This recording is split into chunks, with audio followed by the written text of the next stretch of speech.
آج وقت کی پکار، حالات کے تقاضے یہ ہیں کہ ہم اپنی بیٹیوں کو تیار کریں اللہ کے دین کی خدمت کرنے کے لیے۔ یہ امت تیار ہے۔ ابھی سبسکرائب کریں تحفظ دین میڈیا۔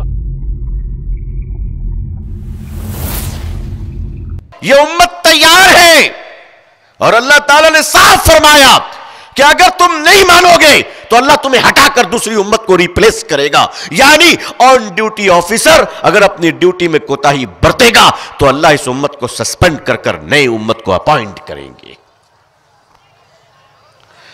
اس لیے اپنی سسپینشن سے اگر بچنا ہے تو دانشور اور علماء دونوں مل جائیں انشاءاللہ۔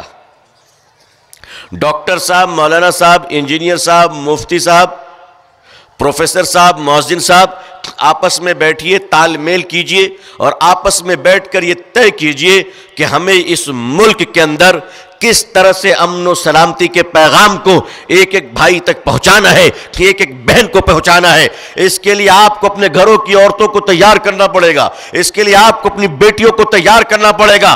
بہت ہو گیا عورتوں کو پیچھے رکھنا، اتنا پیچھے مت رکھو کہ بغاوت کر کر وہ میدانوں میں بیٹھنے لگے۔ آج وہی ہو رہا ہے، آپ کے ہاتھوں کی گرپ اب کمزور ہو رہی ہے۔ لوگوں، نوشتے دیوار کو پڑھ لیجئے۔ اگر آج ہماری بہنیں گھروں سے نکل کر میدانوں میں بیٹھی ہوئی ہیں تو آپ سمجھ پا رہے ہیں کہ آگے کی کہانی کیا ہونے والی ہے۔ بہتر ہے کہ آپ اپنی عورتوں کو آراستہ کریں، ان کو بتائیں، وہ دولت ان کو دے دی جائے جو دولت میرے آقا صلی اللہ علیہ وسلم نے حضرت ام سلمہ کو دیا تھا، ماں عائشہ کو دیا تھا۔ ہم نے اپنی عورتوں کو کیوں محروم رکھا ہے؟ آج وقت کی پکار، حالات کے تقاضے یہ ہیں کہ ہم اپنی بیٹیوں کو تیار کریں اللہ کے دین کی خدمت کرنے کے لیے۔